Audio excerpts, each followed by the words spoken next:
कहते हैं संत शरण में आने से आई टड़ा बला, अर्जय मस्तिष्क में सूड़ी होगा कांटे में टल जा। ये विधान है प्रभु का।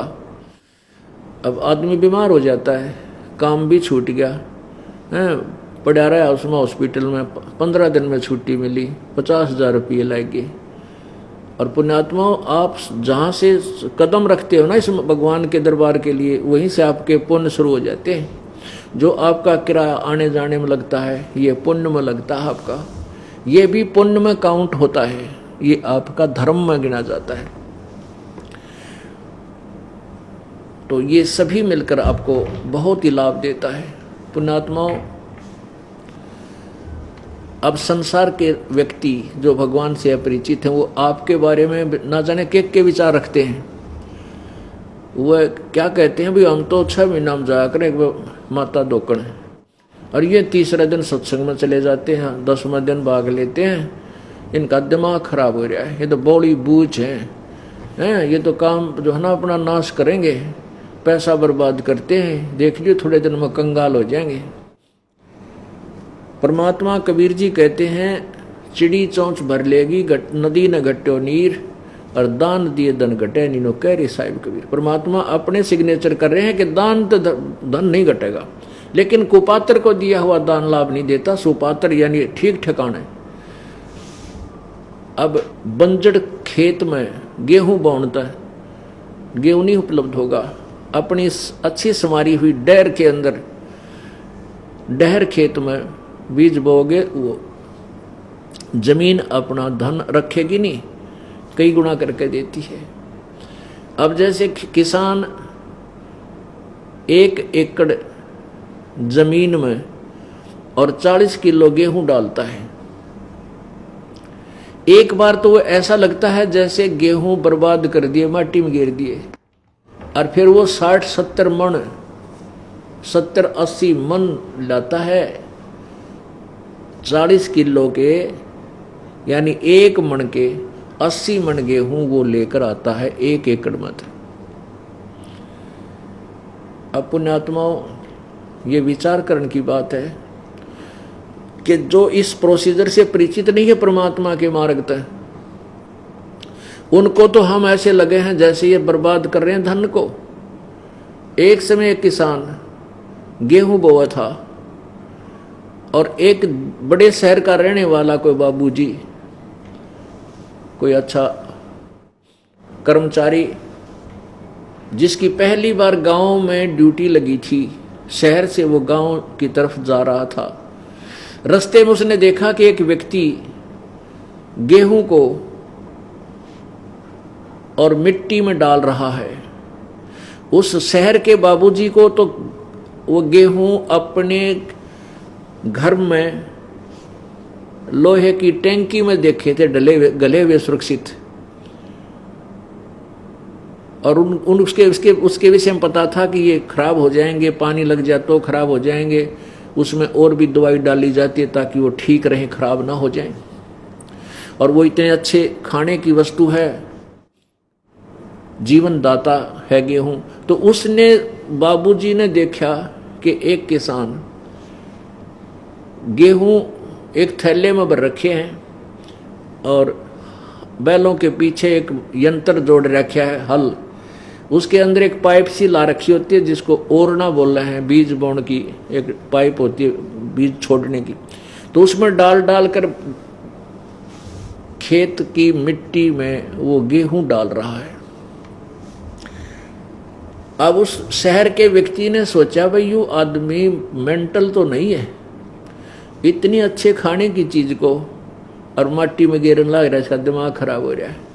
वो खड़ा होकर कहने लगा, भाई रुकना, भाई रुकना भगत, भाई क्या कर रहा है तू ये? अरे इतनी अच्छी गेहूं कनक, देश में पहले ही खाद्य पदार्थों की कमी है, अन्न की कमी है, तू मिट्टी में मिला रहा है, तेरा दिमाग खराब है क्या? क्यों बर्बाद कर रहा है इस इतने अच्छे गेहूं को? अब वो किसान ने सोचा, यू बंदर कितना आ गया, यू मुझे शिक्षा दे रहा है। तो किसान बोला, बाबूजी मैं मिट्टी में गेहूं को बर्बाद नहीं कर रहा, मिट्टी में डालकर आबाद कर रहा हूं। ये बर्बाद नहीं हो रहा, ये मुझे आबाद करेगा। अब बाबूजी ने सोचा भैया अच्छा ये कैसे आबाद करेगा तुझे, तो खराब कर रहा है, ये तो खराब हो जाएगी। हमारे घर में ना लोहे की टैंकी में रख दें हम, और उसमें भी इसमें कीड़े लग जाते हैं, आप मिट्टी में डालकर कहते हो आबाद करेगा। तो किसान ने उसको पूरी तरह समझाया कि ऐसा है श्रीमान जी कि मैं 1 मन 40 किलो गेहूं लाया हूं और इस 1 एकड़ में डालूंगा, और फिर भूसा तो न्यारा होगा, जो धन मुझे मिलेगा पशुओं के लिए भूस जो बनेगा वो तो अलग होगा, और 80 मन गेहूं ले जाऊंगा, इसमें से 80 मन गेहूं मिलेंगे मेरे को। अब ये उसके गला उतरा नहीं, क्योंकि वो बाबूजी ने कभी प्रोसीजर देखा नहीं। वो कहने लगा भाई मैं तेरी बात को मानू नहीं, ये तो मिट्टी में बर्बाद हो जाएगा, तो कति खत्म हो जाएगा, देख लेना तीसरे दिन। अब कुछ दिनों के बाद किसान ने कहा कि तू, कुछ देर के बाद उनकी डिस्कस चलती रही, फिर कहा तू 4 महीने पाछा आइए, फिर दिखाऊंगा जादूगरी तेरे को। अब उस किसान, उस शहर वाला व्यक्ति का फिर मौका लग गया, जब गेहूं पकी हुई थी और ऊपर बाली में गेहूं परिपक्व हो चुके थे। उसको किसान ने फिर दिखाया कि देख भगत जी, ए श्रीमान, एक दाने का, एक बीज का ये गुच्छा बन गया, इसमें सैकड़ों पौधे, 10-20 पौधे उग गए, और प्रत्येक में बाली, एक बाली में 20-25 ये गेहूं हैं। उसने ऐसे ऐसे करके वो दिखा, देख। तब उस शहरी व्यक्ति की आंखें खुली और उसको सत्य माना। तो पुण्यात्माओं, जो आज आप धन दान कर रहे हो, किराए में पैसा लगा रहे हो, उन व्यक्तियों को और अनजान व्यक्ति को ऐसा लगता है जैसे ये तो मिट्टी में बर्बाद कर दिया, नाश कर दिया, खत्म कर दिया, खो दिया। नहीं, ये बर्बाद नहीं हो रहा, आपको एक दिन आबाद करेगा। ये परमात्मा का विधान है। अब अनजान व्यक्ति ने तो ऐसा लगता है तुम नाश करने लग रहे हो, आपको पता है कि हम तो वो प्रोसीजर मिल गया हमारे को जो हमें आबाद करेगा। कुछ दिनों के बाद आप देखना, आपके घरों में सबसे न्यारे आपके घर होंगे, आपके बच्चे सबसे न्यारे होंगे, इतने निर्विकार होंगे, दुनिया ये सोचा करेगी कि कोई बच्चा की ब्याह करा तो रामपाल वाले चेलियाँ कराएंगे, चेलियाँ के। नहीं तो अपनी बेटी ना आदमी ब्याह चल है ना, उससे पहले दिल न्यू करने लग जाना, मेरा किसा टकरा होगा, कोई शराबी हैं बटे हुए मिल गया, छोरी भी दुखी, माँ बाप भी दुखी। और हमारे घर में ये सैकड़ों, अब 100 कोस नहीं रहेगी ये बुराई, बीड़ी शराब मांस तम्बाकू की, और दुखी नहीं कर सकते एक दूसरे को। परमात्मा से डर लगेगा, थोड़ी सी भी कवासनी होगी तो 3 बार माफी मांगेंगे एक दूसरे से, इतनी दया भर जाएगी। क्योंकि हम नास्तिक बन गए, भगवान से डर रहा नहीं, उसके संविधान से परिचित रहे नहीं, हम बर्बाद होते जा रहे हैं। एक दूसरे को चैन नहीं जरा सी भी, बेटी बहन तो पहला चिंता होले से भगवान क्यों करोगा, और 6 महीने के बाद तलाक के कागज तैयार हो जाते हैं। ये ऐसा जुल्म क्यों हो रहा है कि हमारे अंदर दया रही नहीं, भगवान का डर रहा नहीं, और परमात्मा का सहयोग रहा नहीं। अब क्या बताते हैं, अकल अलूने दीखते ये सर्व अकल के मूल, सदा रटे हरि नाम को ये झूले अनहद झूले। अब संसार को जैसे कहते हैं अकल अलूने दीखते, अकल अलूने उनने क्या करें कति बौड़ी बूझ मूर्ख से दिखा। अब संसार जो भगवान से अपरिचित है, इस मार्ग में नहीं लगा है, उनको तो हम अकल अलूने दिखें, कति मूर्ख नजर आते हैं।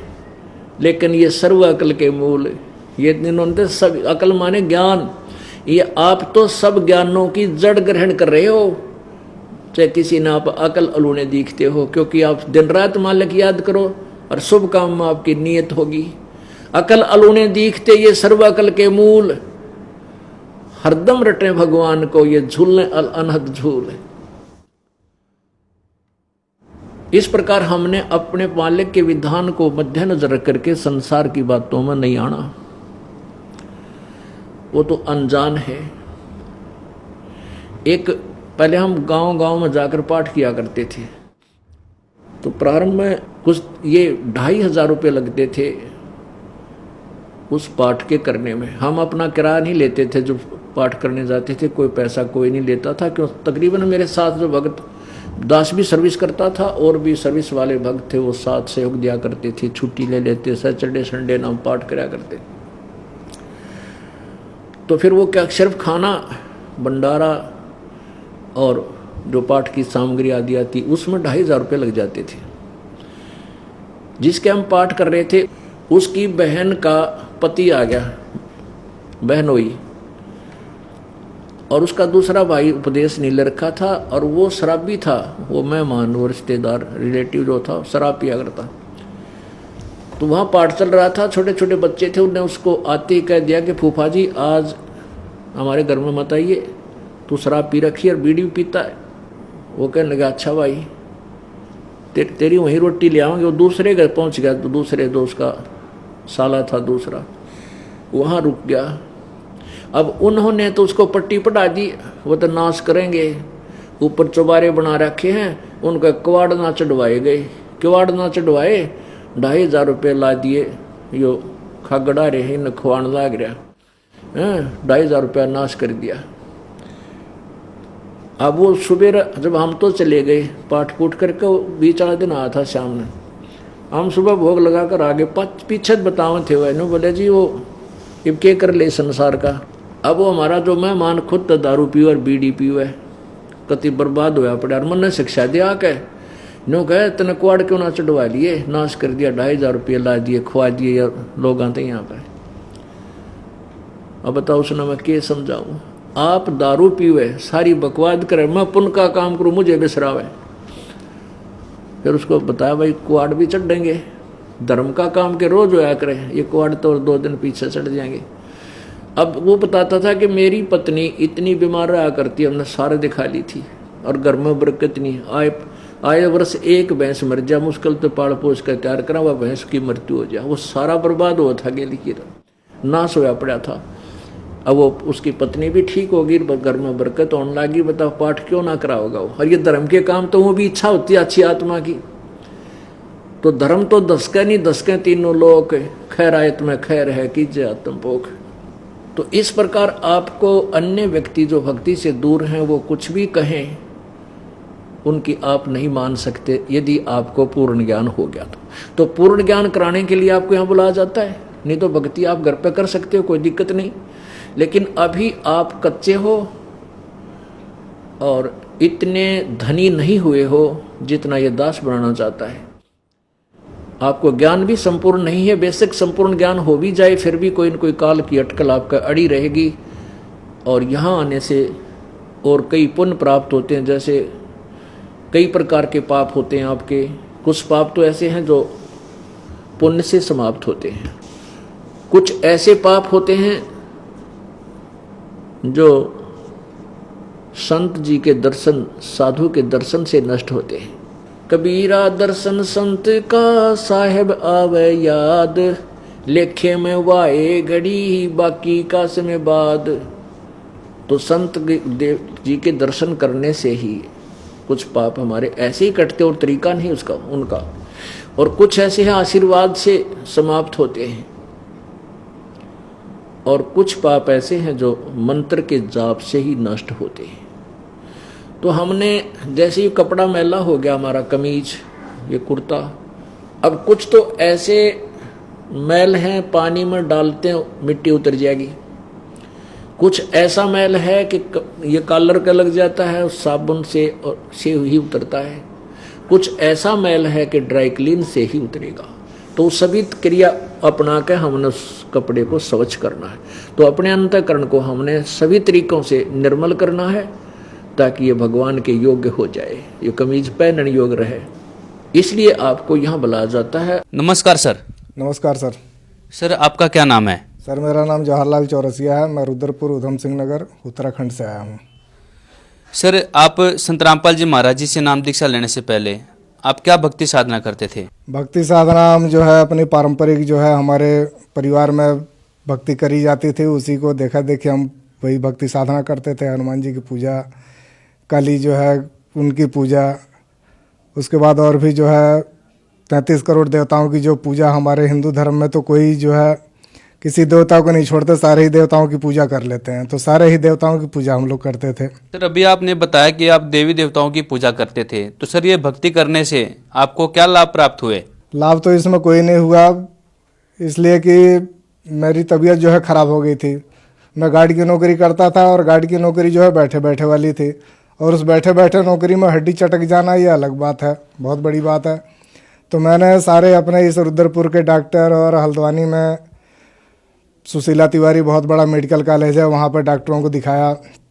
तो उन लोगों ने बोला कि तुम्हारी हड्डी चटक गई है। हड्डी चटक गई भाई, कैसे हड्डी चटक गई है बैठे बैठे? तो उन लोगों ने सारी दवाइयाँ सारे डॉक्टरों से मैंने करवा ली, अपना जो है झाड़ फूँक जो करने वाले थे उनसे भी करवा लिया, लेकिन कोई लाभ नहीं हुआ मेरे को उससे। फिर आप संत रामपाल जी महाराज जी के शरण में कैसे आए? मैं संत रामपाल जी महाराज की शरण में आया, मेरे को पुस्तक मिली भक्ति सौदागर को संदेश। तो उस पुस्तक के माध्यम से जो है मेरी जब तबीयत ये सही नहीं हुई, तो फिर उस पुस्तक को मैंने देखा कि इसमें इतने बड़े बड़े रोग अगर सही हो गए हैं, उनमें पीछे जो है भक्ति सौदागर को संदेश पुस्तक में पीछे कई भक्तों के अनुभव थे। उसमें देखा तो उनका बड़े बड़े रोग, कैंसर जैसे रोग सही हो गए। तो फिर मेरा ये कमर का दर्द क्यों नहीं हो सकता सही? तो उसके चलते मैं जो है फिर बरवाला गया। बरवाला जो है संत रामपाल जी महाराज से नामदान लिया, और जो है ये रोग मेरा सही हो गया 2 महीने के अंदर।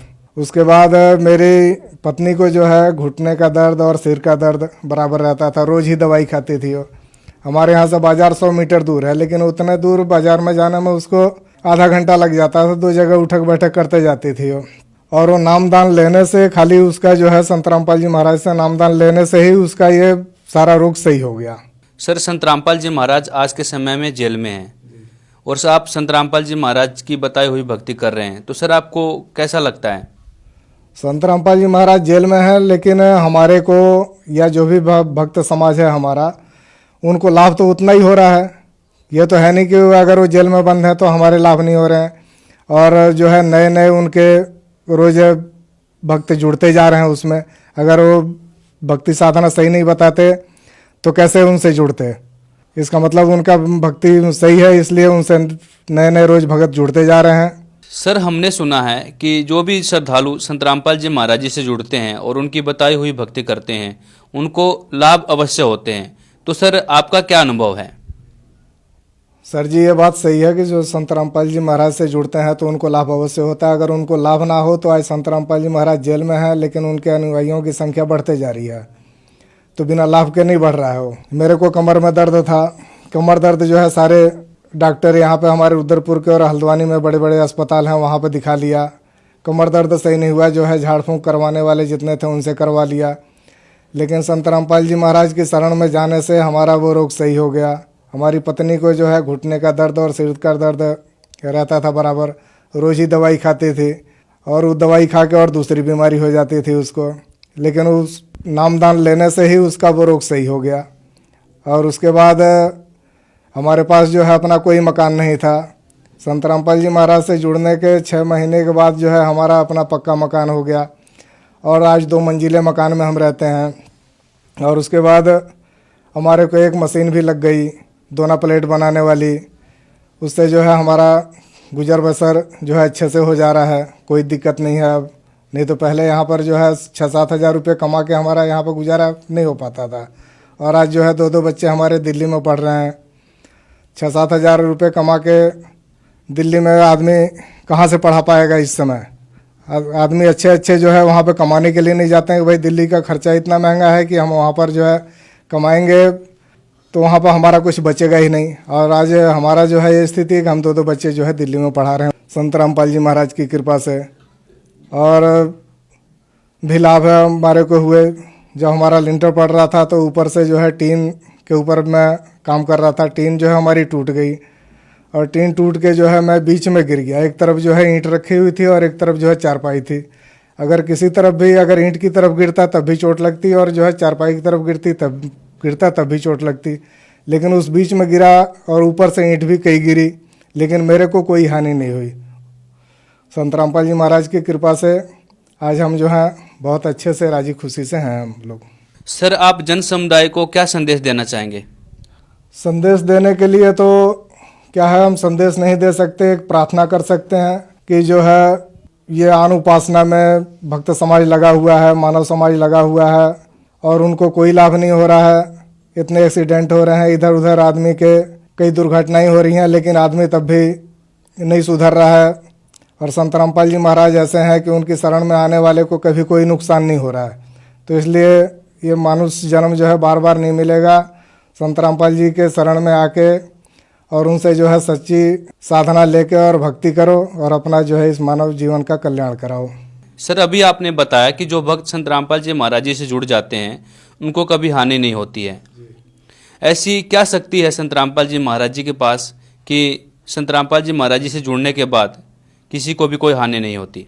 संत रामपाल जी महाराज जो है वो शास्त्र अनुसार साधना बताते हैं और जो है हमारे जो साधु संत हैं वो शास्त्र अनुसार साधना नहीं बताते, वो जो है आन उपासना कराते हैं। तो आन उपासना करने से हमारे को क्या लाभ होगा? भक्ति जो है करनी है तो उसको शास्त्र अनुसार भक्ति करो, उससे फायदा होगा। जैसे अब डॉक्टर जो है दवाई देता है, अगर वो सही दवाई नहीं देगा तो कैसे हमारा रोग सही होगा? वैसे ही ये भक्ति भी है। और ये जो है संत रामपाल जी महाराज जो है भक्ति लाइन के सबसे बड़े डॉक्टर हैं। आके इनसे आप जो है अपना कल्याण करवा सकते हैं और इनसे जो है नाम दीक्षा लेके अपना इस मानव जीवन को सुलभ बना सकते हैं। सर, संत रामपाल जी महाराज जी से यदि कोई नाम दीक्षा लेना चाहे तो कैसे ले सकते हैं? संत रामपाल जी से नाम दीक्षा लेने के लिए टीवी पर कई चैनलों में सत्संग आ रहा है, उस पर जो है पट्टी चलते रहती है नीचे की साइड में, उस पर जो है नंबर आते रहते हैं। उन नंबरों पर जो है आप फ़ोन करके और नज़दीकी नाम दान सेंटर का जो है पता पूछ के और जो है वहाँ पर जाके आप नाम दीक्षा ले सकते हैं। धन्यवाद सर। सत साहब।